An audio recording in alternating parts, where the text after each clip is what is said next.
Nagawa mo? Ha? Siyempre, magluluto ng mga pinamili natin. Wow. Ano lulutuin mo? Adobong manok. Nililinisan mo na? Yeah. Sige. Kailangan linisan muna. Sino boss ngayon? Ako pa rin. Pagluto ba ako Hoy. Okay guys, for today's video, magluluto tayo ng adobong manok.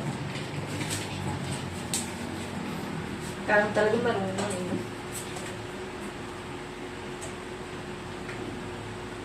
Bali, hinugasan ko na kung itong mga manok. Ayan, for today's video nga guys, magluluto tayo ngayon ng adobong manok alalonglong dahil special request po ito ng ating boss kalbo na si Ryan Neal. Ayan nga guys, kinahire ko talaga ang pagluluto kahit hindi ko naman talaga ito hilig dahil request po ito ng ating boss kalbo nga na si Ryan. Sa part nga na ito, naluluhan na nga tayo dahil naghiwa tayo ng sibuyas para sa isang boss natin na nangaasar pa sa gilid, di ba? At ito na nga, kinarin ko na nga ang pagluluto guys. Parang baliw ang putek. Kaya magluto yung mga chef. May ganda magluto yung mga chef eh. Ano? Tapos na. Ayan nga guys, dahil kinahari talaga natin ang pagluluto sinimulan ko na nga ang paghahalo ng sangkap sa aking adobo kagaya ng bawang at sibuyas. At ngayon naman ay itong suka na halos ibuhos ko na nga daw sa aking adobo na kinainisan talaga sa akin ni Ryan. Kaya ayan, tawa nga ako ng tawa dahil naibuhos ko talaga siya. Ipaparinig ko sa inyo yung reaction niya sa toyo guys. Wait lang. Ikot, babe. Oo. Huwag mo na iikot. Binubuhos mo naman eh.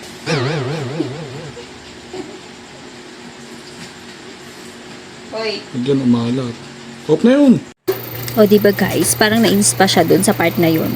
Itong lalaking to, siya na nga yung pinagluto siya pa yung nainisin. Pag ako talaga tinopak, ihinto ko na lahat ng ito. Char! Ito na nga, malapit na nga tayo matapos guys. Dahil pinapakuluan ko lang tong adobo. At ayun, ito na nga, special part talaga na gusto ko is yung piniprito pa nila or ginigisa pa nila yung manok. Then, bago ulit sila haluan ng sabaw, halu-haluin. Kaya, ang sarap talaga ng timpla guys. So, ayan. Prepare ko lang yung kawali para sa pagkigisa ng manok. Ito nga guys, kasi may audience tayo sa likod medyo pinagmamadalian na ako. Ayan, halo-halo na ulit ng sangkap, kagaya ng bawang sibuyas kasi medyo gutom na talaga yung boss natin na nasa likod kaya binabantayan na talaga niya ako magluto that time So yan, sabi niya, ba't ka gumamit ng sandok? Ay sahay na kamay mo. Diba? Actually guys, gutom na nga rin ako ng mga time na to. Pero ayun nga, malapit na tayo sa exciting na part guys. Halo-halo lang muna tayo. And then ito na nga guys, isasalang na po natin yung aking adobong manok.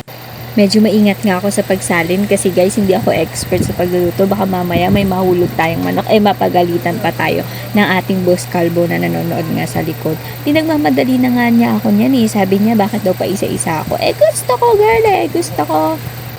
At ayun nga guys, malapit na nga ako matapos sa paghahalo-halo ng mga manok na ito.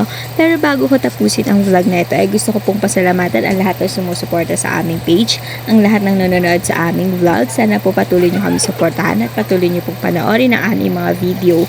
Ayun nga sana ay proud ka sa akin nakapagluto o ngayon na adobo, alalonglong, from Nueva Ecija. Dahil nga patapos na nga tayo maghalo guys, malapit na tayo mag-taste test para malaman natin kung ano nga ang reaksyon ng ating boss kalbo sa aking iniluto. Kaya panoorin natin ito. Yay! Kakain na po tayo! Wow. Inya.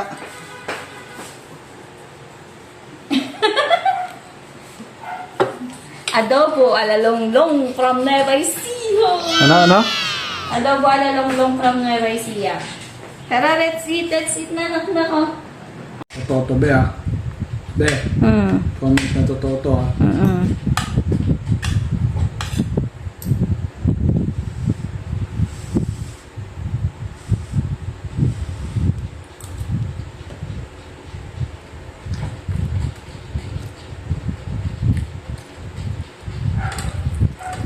Ano? Perfect. Di nga. Tignan mo siya. Ayaw mo lang magalit ako Hindi, tangik. Sarap nga. Tignan mo siya. Sige. Ito yung sinasabi ni Raya. Nagiging honest tayo sa sarili natin.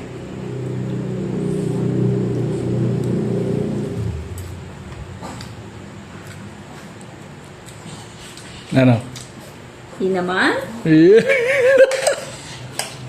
Sarap. Sarap guys. Adobo ala? Alalong-long from Nueva Ecija to.